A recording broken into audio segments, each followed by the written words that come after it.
Gotham Season 2 is back with an episode that came out a few weeks ago that I'm now reviewing for some reason. But is the episode good? Well, let's find out.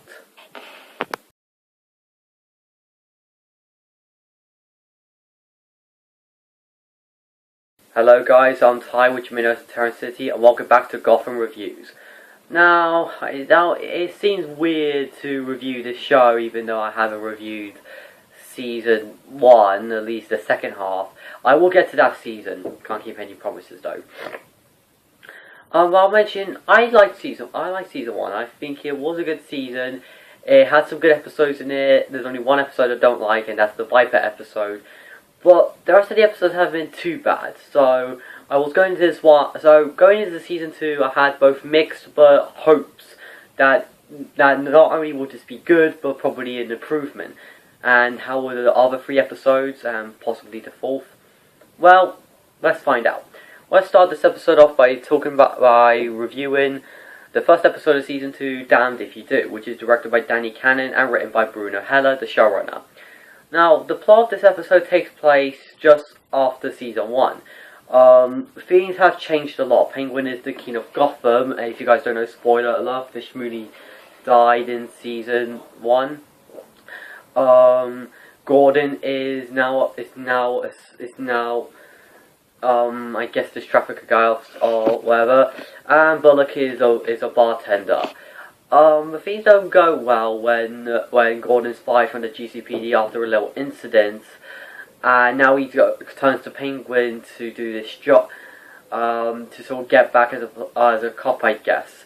All the while, there's this new villain in town that wants to wreak havoc in Gotham, and we then get Bruce Wayne, who we pick up from his story from Season 1, where he now found what we guess is the Batcave, but at the end of the episode we find out it isn't. Now, I like this episode. I think I did like it. It's an okay opener. Openers aren't always the best openers to a series, but for what they do, they're pretty good. And this episode is really good here. It starts out really interesting.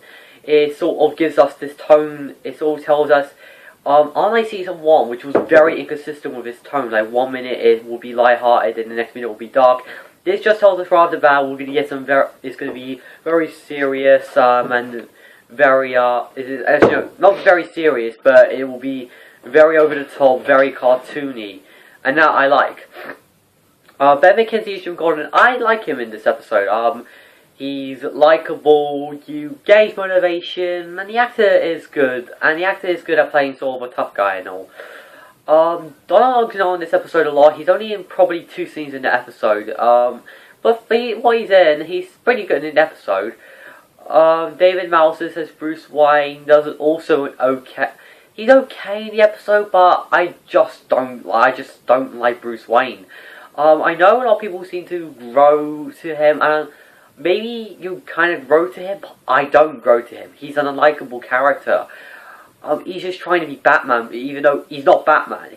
I wouldn't mind this crap if he was like an older teenager or perhaps an adult. But no, this is a 13-year-old boy doing these stuff that I don't know. I just don't see it in him.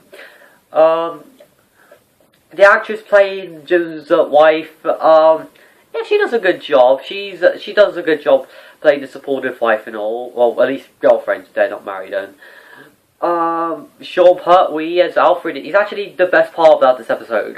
He has a lot of sort of like warmthfulness, sort of like kindness, and the chemistry with Bruce is good, even if Bruce can be kind of a douche. Robin Lord Taylor is also good as Oswald. He was actually very funny in the few scenes he was in, and he was very intimidating in the few scenes he was in. Erin Richards as Barbara King. Now, I'll be fair, I was kind of interested to see where this will go, because, again, spoiler alert, in Season 1, she killed her parents because of this guy called the Ogre, and now she's psychotic.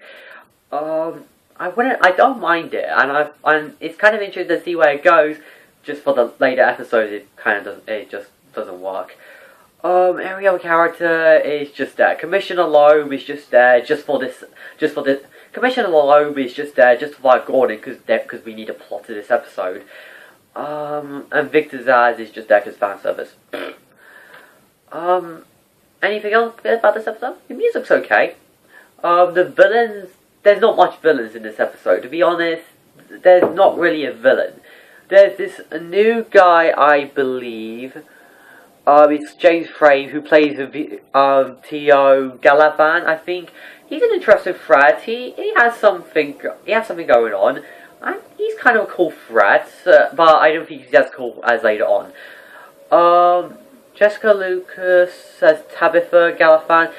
She does an okay job, I guess. And everyone else does an okay job. Jerome is really good. The scenes with him is good. He has chemistry with Barbara. That was good. Everything else?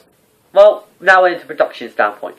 This episode is a big improvement over the first episode. This actually kind of feels like a movie at times, and it's kind of done in a good way.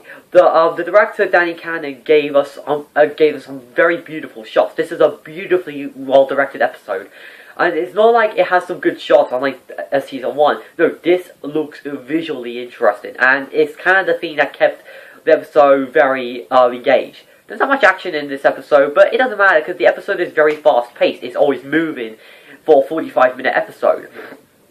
My only real issue with this episode is something that I'm fearing this show is going to have for the majority of season 2, and that is story arcs. Because for this episode, as I said before, Jim Gordon is kicked out by Commissioner Loeb because of over one stupid thing, and now he's fired. Okay, that's interesting. We could have had something done well with that.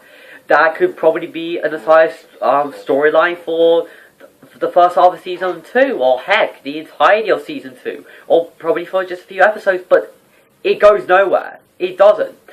It's in one episode. It's just in this episode. He gets fired. He does something for Penguin. Does that thing for Penguin. Penguin threatens Loeb, and he gets his job back. There's no build-up. I mean, okay, there is build-up, but it's just like, oh, you're a police officer. Okay, go away. There's no sort of, I don't know, it's just that it doesn't feel like they just established it. It seemed like that this was an idea they were going to go with, but the show was like, oh no, we can't have that, let's throw this other crap, let's just throw this out, so we can focus on other pointless story arcs, and throw Batman references in it, because, screw story.